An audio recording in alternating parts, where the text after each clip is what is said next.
అలానే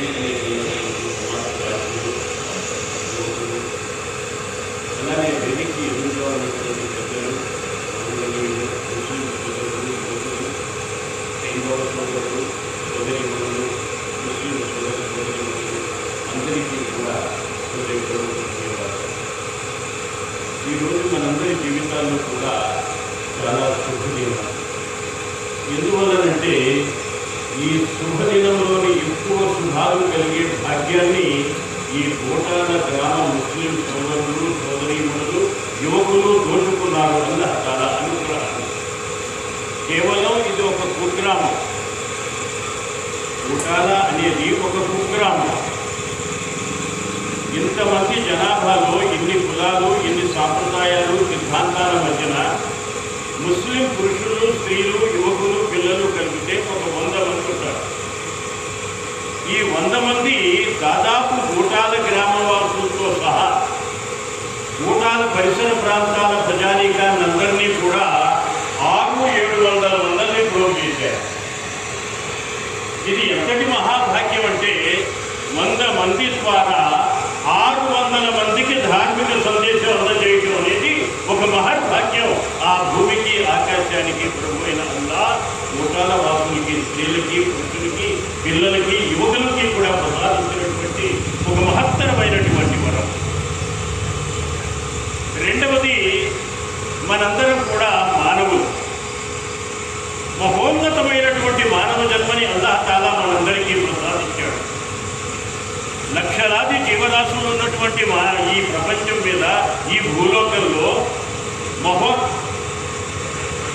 జీవరాశులు ఉన్నటువంటి ఈ భూమి మీద మానవ జన్మ అనేది మహోన్నతమైనటువంటి జన్మ. అందున విశ్వాసిగా, ఒక ముస్లింగా జీవన ప్రదానం చేయబడటం అంటే అల్లాహ్ తాలా విశ్వాసాన్ని మనకి ప్రసాదించడం. ఒక ముస్లింగా ఈ సమాజంలో విశ్వాసిగా జీవిస్తున్నాము, అటువంటి భాగ్యాన్ని అల్లాహ్ తాలా మనకి ప్రసాదించాడు అంటే ఇది మహోజ్వలమైనది, మహోత్కృష్టమైనటువంటి జన్మ.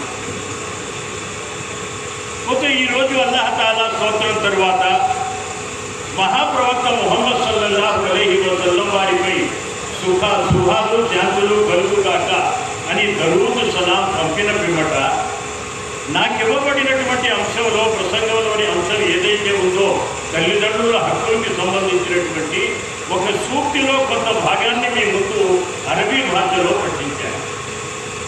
ఇది సూరతుల్ బనీ ఇస్రాయిల్లోని 23వ సూక్తిలో కొంత భాగం.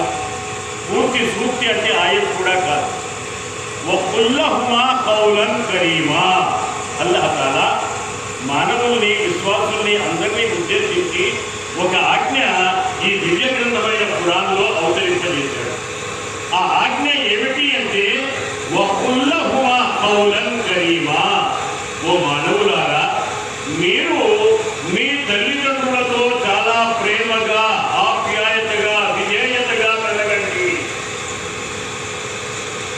ఓ మానవులారా, మీరు మిమ్మల్ని కన్న తల్లిదండ్రులతో చాలా ప్రేమగా, ఆత్మీయమిస్తే చనిపోతే మీరు బతుకున్నంత వరకు కూడా మీ తల్లిదండ్రుల హక్కుల్ని మీరు కాలరాయడానికి వీలు లేదు అన్నారు అల్లాహ్ తాలా దివ్య గ్రంథంలో.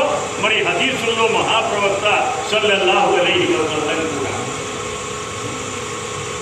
మన తల్లి నవమాసాలు మనల్ని కని, పెంచి, పోషించి ఈ స్థాయికి తెచ్చింది.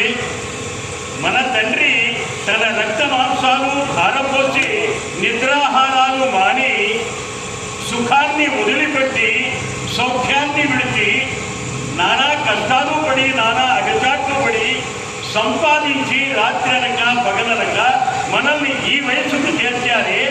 అటువంటి తల్లిదండ్రుల యొక్క రుణాన్ని మనం తీర్చుకోవాలా వద్దా? తీర్చుకోవలసినటువంటి బాధ్యత 100% మన మీద ఉంది. అందువల్ల దివ్య గ్రంథంలో అల్లాహ్ తాలా ఇదే చెప్తున్నాడు. 2వ చోట కూడా వబిల్ వాలిదైని ఇహ్సానా. మీ తల్లిదండ్రుల పట్ల అమితమైన భయభక్తులతో, విశ్వాసంతో కూడా మెలగండి. మీ జీవితాంతం మీ తల్లిదండ్రులకు సేవలు అందించండి. మీ తల్లిదండ్రులకు సేవ చేయడంలోనే మీ ఇహపరాల సాఫల్యం ఉంది అని అల్లాహ్ తాలా దివ్య గ్రంథంలో చెప్తున్నాడు. ఎప్పుడైతే తండ్రి వీర్యం తల్లి గర్భంలో పడిందో మన ఆకారాలు, మన అవయవాలు, మన అందచందాలు అన్నీ కూడా ఆ భూమికి ఆకాశానికి ప్రభు అయిన అల్లా 7, 8, 9 నెలల్లో సంపూర్ణంగా మానవాకారాన్ని తల్లి గర్భంలో ఆ చీకటి గుహలో తల్లి కడుపులో బిడ్డని తయారు చేస్తున్నాడే. ఆ తల్లి నవమాసాలు అంటే 9 మాసాలు తన కడుపుని దాదాపుగా 2-3 కేజీల 2.5 కేజీలు 1.5 కేజీల బిడ్డని ఆ బరువుని మోస్తూ పేరంటానికి వెళ్ళినప్పుడు, మంచి చెడులకి ఏ కార్యక్రమంలోకైనా వెళ్ళినప్పుడు గర్భాన్ని చూపించి అల్లాహ్ తాలా నాకు సంతానాన్ని ప్రసాదించే సమయం వచ్చింది, నాకు గర్భాన్ని అల్లాహ్ తాలా ప్రసాదించాడు, నాకు కడుపు వచ్చింది అని మొదటిగా మనం చెప్పుకున్నట్టు ఆ తల్లి గర్వపడి అందరిలో చెప్పుకుంటుంది. ఆ తర్వాత బిడ్డ ఎప్పుడైతే బయటకు వస్తాడో వాడిని కనేటప్పుడు అనేక చిన్నపాటి పెద్దపాటి నొప్పులు పడింది ఆ తల్లి. అటువంటి తల్లి యొక్క రుణాన్ని మనం తీర్చుకోగలమా? అందువల్ల మహాప్రవక్త సల్లల్లాహు అలైహి వసల్లం తన హదీసులో చెప్తున్నారు, తల్లి గనక బిడ్డ పక్షంలో నా బిడ్డ బాగుండాలి, నా బిడ్డ మంచి ఉజ్వల భవిష్యత్తుతో ఉండాలి, ఈ సమాజంలో మంచి పేరు ప్రతిష్టతో ఉండాలి అని గనక తల్లి అల్లాహ్ తాలాను వేడుకున్నట్లయితే, ప్రార్థిస్తున్నట్లయితే అల్లాహ్ తాలా ఆసీనుడైనటువంటి అర్ష్ కుర్సీ ఏదైతే ఆ సింహాసనం ఉందో అల్లాహ్ తాలా కూర్చున్నటువంటి సింహాసనం ఉడికిపోతుందట. తల్లి ప్రార్థనలో ఎంతటి పవర్ ఉంది! అల్లాహ్ తాలా సృష్టికంత కూర్చున్నటువంటి సింహాసనం తల్లి యొక్క దువాతో, ఆ ఆలాపన ప్రార్థనతో, ఆ వేడుకతో కదిలిపోతుంది, ఉడుకుతుంది సింహాసనం అని మహాప్రవక్త సల్లల్లాహు అలైహి వసల్లం తన హదీసులో చెప్పారు. అటువంటి తల్లిని మనం బాధ పెట్టవచ్చా?